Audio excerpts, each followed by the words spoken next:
There is a dangerous, almost corrosive dynamic that forms when a roster is overloaded with elite ability, not just high-level skill but rare, generational greatness, and on the surface it presents itself as pure dominance, as consistent success, as total control, yet beneath that polished exterior lies something far more unstable, because at times extraordinary talent becomes a disguise, masking errors, covering flawed decisions, and hiding complete strategic breakdowns. And that is exactly what is unfolding right now with Team USA, where everything appears flawless on paper, an undefeated run, a perfect 5-0 stretch in international qualifiers, results that suggest superiority, headlines that encourage celebration. But if you truly understand the game, if you recognize spacing, tempo, and offensive structure, then the reaction is not excitement but frustration. Because what we are witnessing is not dominance, it is dysfunction concealed by overwhelming talent, and in that game. Against Spain, Team USA did not resemble a cohesive unit, they looked like a system working against itself, and at the core of that confusion is one player, Caitlin Clark, the most dynamic offensive force in modern basketball, the player fans across the world waited months to watch again, the one who already proved that when she is given control she transforms everything. We saw it clearly. Her showing against New Zealand confirmed the blueprint: fast tempo, elite decision-making, deep shooting, range, complete command of the offense, so naturally the next step should have been obvious: build everything around her, unleash her strengths, allow her to dictate the system, but instead the coaching staff, led by Nate Tibbetts, chose the opposite path. They hesitated, they reverted to familiar patterns, they returned to an outdated structure. And in the most critical moment they removed her from the floor. Yet that was not even the most confusing part, because when she finally entered the game, what followed was extremely difficult to justify. Just look at the lineup: Chelsea Gray, Kelsey Plum, Jackie Young, De'Arica Hamby, and then Caitlin Clark. At first glance it appears loaded with scoring talent, but structurally it creates major issues, because basketball is not simply about stacking talent, it is about defined roles, balance, and functionality. Chelsea Gray dictates pace, Kelsey Plum looks to score, Jackie Young attacks the rim, Hamby holds down the interior. So where does Caitlin Clark fit into that equation? The shocking reality is they pushed her into a forward-like role, turning her into a spot-up option, a decoy, taking the most gifted playmaker on the floor and removing the ball from her control, placing her in the corner, asking her to operate off the ball, slowing the tempo and effectively forcing a Ferrari to idle in traffic.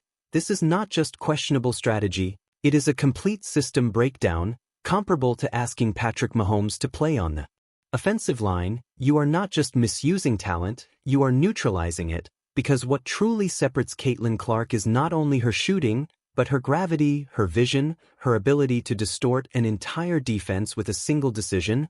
And once that element is removed, the offense begins to unravel, and the problems do not end there, because this choice also creates defensive vulnerabilities. Now you have a perimeter guard effectively positioned as a power forward against a team like Spain. Squad built on size, physical strength, and interior control, essentially inviting them to attack the paint, exploit mismatches, and punish those structural weaknesses, and that is exactly what unfolded. What should have been a dominant 40-point statement instead became a difficult, inconsistent, uncomfortable contest that had no reason to be competitive, and that is the real takeaway, not the win, not the record, but the warning signs, because when a team with this level of talent appears this disjointed, it signals a deeper issue. This goes beyond simple rotations, it reflects philosophy, control, and a system that does not fully trust its own future, and until that mindset shifts, no level of talent will be enough to repair what is fundamentally broken. What are we doing here? Caitlin Clark finished the game 7 points, 7 assists, 1 steal, 1 block, only 1 turnover for Caitlin Clark, so she took care of the ball. 7 assists. This was Caitlin Clark making do with what she had. You know, the 7 points, she missed a good amount of 3-pointers. But the 7 assists shows that. And this is the moment where things shift from merely questionable to completely baffling, because the coaching staff did not just mismanage Caitlin Clark, they placed her in a role that defies basic basketball logic, asking her to defend the low block against size, strength, and interior scorers like Awa Pham, a powerful 6 feet 4 inches presence. the exact type of mismatch opposing teams actively hunt, and Spain recognized it immediately, targeting it possession after possession, trying to exploit it and force breakdowns. But what followed completely flipped the narrative, because for months critics have labeled Caitlin Clark as a defensive weakness, questioning her physicality and composure under pressure. Yet in a true David versus Goliath scenario, she held her ground, stayed composed, did not retreat. Instead, she focused, lowered her stance, planted herself, and waited with discipline, not rushed, not reactive, but controlled and intentional. And at the perfect moment, she struck with a clean, decisive swipe, ripping the ball away, forcing a turnover and reclaiming possession, instantly transforming from supposed liability into the player correcting the system's mistakes. And that is not weakness, that is instinct, awareness, and high-level basketball intelligence. But the real issue remains that she should never have been placed in that situation at all, because while her defensive effort stood out, the structure around her was falling apart, and offensively the problems only intensified. Because if you are going to deploy a smaller, guard-heavy lineup, if you are going to experiment with placing her in a forward-like role, there is only one way it can succeed. You must play with relentless speed, constant transition, forcing bigger lineups to run until they break. That is the logic, the strategy, the only justification. Yet Team USA did the exact opposite. They slowed everything down, walked the ball up the floor, and ran a half-court system led by Chelsea Gray directly into the strength of Spain's defense, a unit built on discipline, structure, and compact positioning, and the outcome was offensive stagnation, no rhythm, no flow, no clear identity, players standing still, watching instead of reacting, spacing collapsing, the floor shrinking, every possession becoming more difficult, Kalia Copper repeatedly forced into isolations with nowhere to go, Dearica Hamby battling through contested post-ups just to create minimal offense, and all the while, the one player capable of fixing it all was left in the corner, disconnected, waiting, removed from the action, because when you take the ball out of Caitlin Clark's hands, you do not just reduce her scoring, you dismantle the entire system, you remove its engine, its flow, its ability to generate easy opportunities, open shots, and advantages out of nothing. Yet despite all of these limitations, she still delivered, finishing with 7 points, 7 assists, a steal, a block, and just 1 turnover, which speaks volumes, because in a broken structure with poor spacing, limited involvement, and constant disruption, she still led the team in playmaking. That assist-to-turnover efficiency reflects elite control and decision-making, because every time she actually touched the ball, something positive happened. A pass creating advantage, a defensive breakdown, a scoring opportunity. And if even a few more shots had been converted, if open looks had fallen, the stat line would tell a completely different story, likely a double-double, a dominant showing even within a system that restricted her. And that is what makes this so compelling, because even when limited, miscast, and placed out of position, Caitlin Clark continues to shape the game, continues to create impact, continues to drive winning, because true greatness does not vanish, even when the system tries to keep it hidden. 7 points, missed a few open threes. Easily could have been 13-7. Easily could have been 13-7. But that's not the way the cookie crumbles. Shout out to Jim Carrey.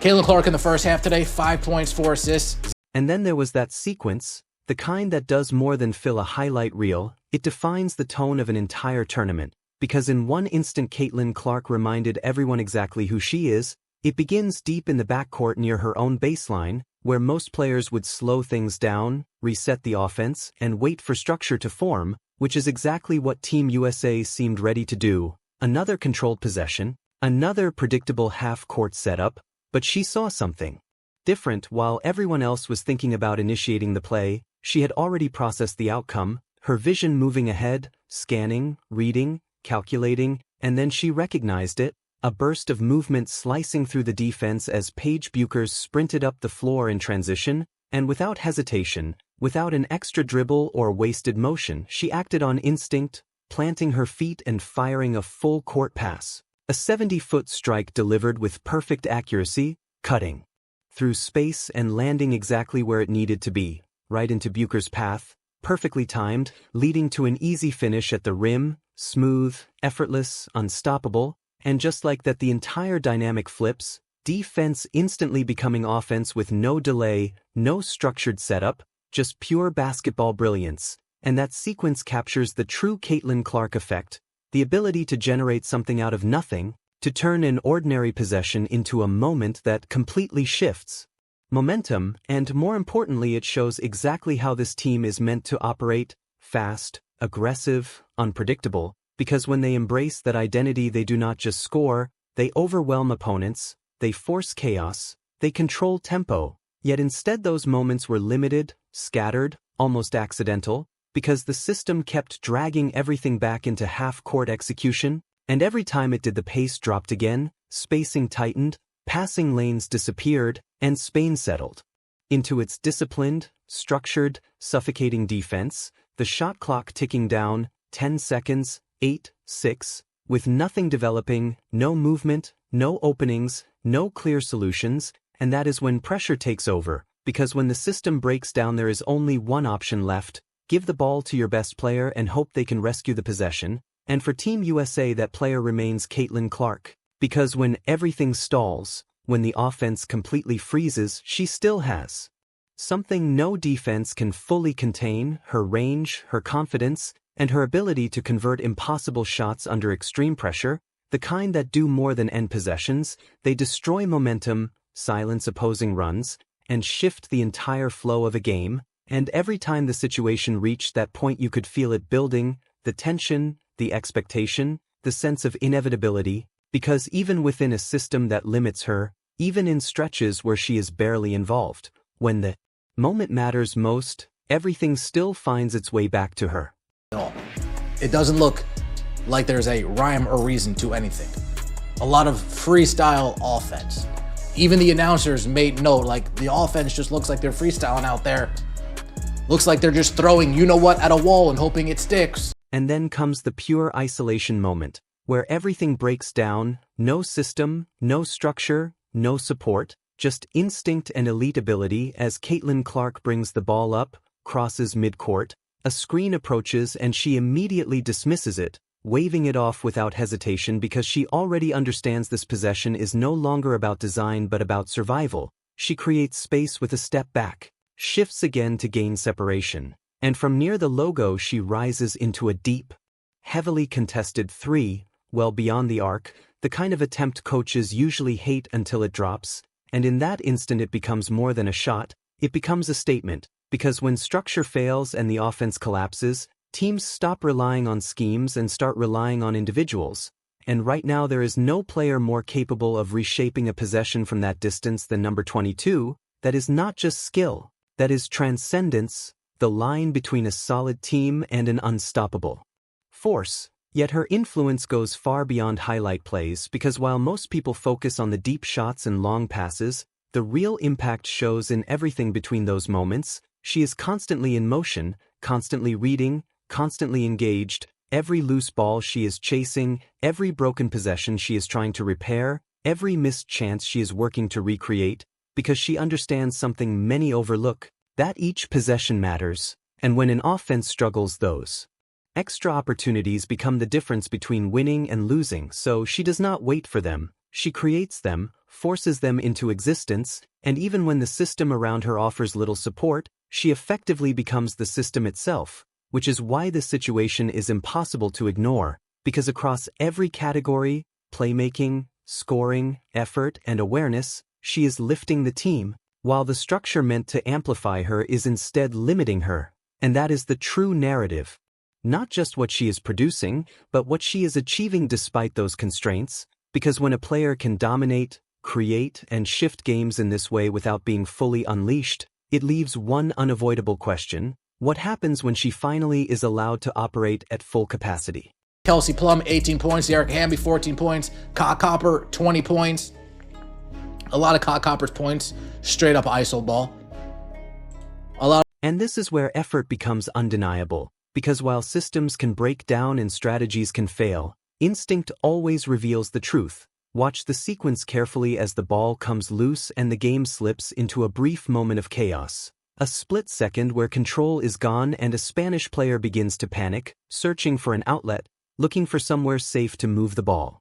But before that decision can even be made, Caitlin Clark has already processed the play, reading it before it fully develops, exploding into the passing lane without hesitation or doubt, driven purely by anticipation. She cuts the route, rises into the space, secures the ball cleanly out of the air, and in an instant completely reverses the possession, turning defense into offense in the blink of an eye. And that is not luck, that is awareness, that is effort, that is elite competitive instinct at its highest level, because there is a clear difference between players who wait for the game to come to them and players who take control of it, and Caitlin Clark refuses to be passive, refuses to stand still, refuses to fade into the background even when the system seems to limit her visibility. She actively hunts the game, attacking every possession, chasing every loose ball, capitalizing on every mistake, and that is what separates role players from true generational catalysts, because a catalyst does not wait for involvement,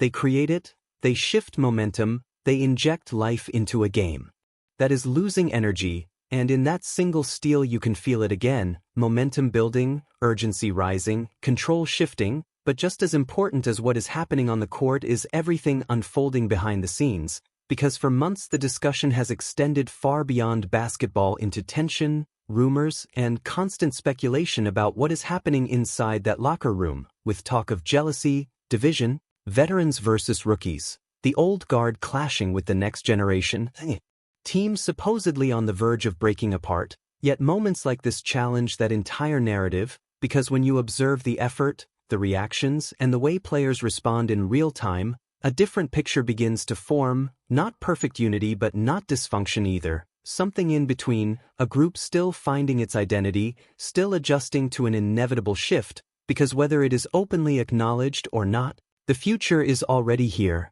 And with every possession like this, every steal, every pass, every flash of brilliance, that reality becomes impossible to ignore.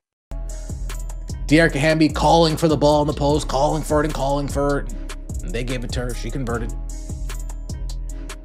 Chelsea Gray, 8 points, 4 assists in 26 minutes. And then, right in the middle of all that tension, everything paused for a brief second, a dead ball moment with cameras focused and pressure still hanging in the air, and what they captured shifted the entire narrative, because there you see Dearica Hamby laughing, completely at ease, smiling, walking over to Caitlin Clark and playfully placing a hat on her head, a small gesture, simple, lighthearted, human, yet incredibly meaningful, because in that single interaction the whole toxic locker room storyline begins to unravel. This is not a group that dislikes each other, not a fractured team on the brink of collapse, not veterans and rookies locked in some dramatic internal battle. Instead, it is a team that still shares moments, still connects, still finds joy even under the brightest lights, and that matters because it reveals something important. The players are not the issue, the chemistry is not the issue, and the talent is certainly not the issue. This roster is loaded with elite ability, rare skill, and game-changing potential. So if those elements are intact, then the real answer becomes clear. It is the system, it is the philosophy, it is a structure that refuses to adapt, a mindset holding on to an outdated hierarchy, a coaching approach that values control over optimization and comfort over true dominance, because what we are witnessing is not just a basketball problem but a transition, old ideas colliding with a new era, an establishment trying to maintain its grip while the future is already stepping forward, and the reality is you can delay that shift, you can slow it down, you can try to hide it temporarily, but you cannot stop it, because players like Caitlin Clark do not simply fit into systems, they redefine them, and eventually every organization is forced to decide whether to evolve or be left behind. With the smaller players, with the quicker legs, you could take advantage, but Team USA didn't take advantage of it. They said, okay, we're going to run a small lineup and play half-court offense. Nate Tibbetts, I need some type of rhyme or reason for that. You got Caitlin taking it to the rack.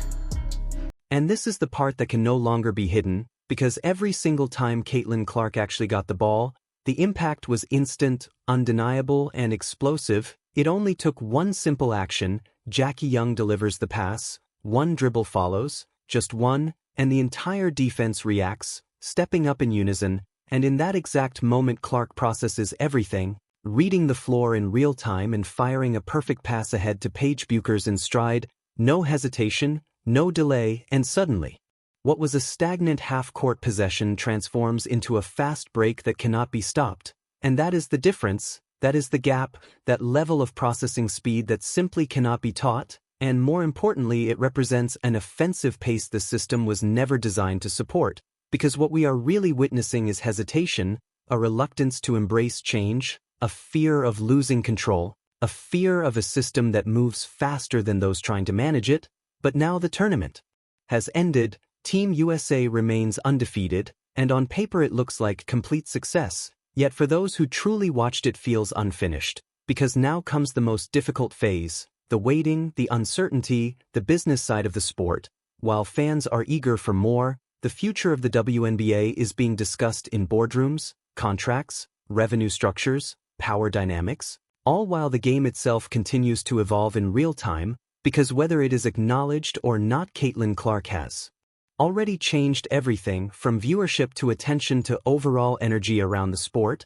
The demand is undeniable and the audience is ready. And when the season begins again, when she puts on the Indiana Fever jersey, everything shifts, because this time she will not be standing in the corner, she will not be placed out of position or limited within the system, she will have full control, operating within a structure built around her strengths, with pace pushed to the maximum, spacing designed for her vision, and complete freedom to create on every possession. And if she can dominate and control games even when used incorrectly, then what comes next is not just exciting, it is inevitable. Because when Caitlin Clark is finally unleashed in her natural role, the numbers will not just be impressive, they will be historic. The rest of the league already senses it, the warning signs are clear, the flashes have already been seen. This is no longer hype, it is reality. Because you cannot silence a force like this, you cannot slow down a generational basketball mind, and you certainly cannot stop what is coming next. So if you made it this far, you already understand this is bigger than just basketball, this is a shift. Now I want to hear your thoughts. Is playing Caitlin Clark out of position one of the worst coaching decisions at this level? And when she finally runs the offense full-time, how many assists per game do you think she will average? Drop your opinion below. And if you want more raw, detailed, high-level breakdowns like this, make sure you subscribe, turn on notifications, and stay locked in, because here we do not follow narratives, we break them down and reveal the truth.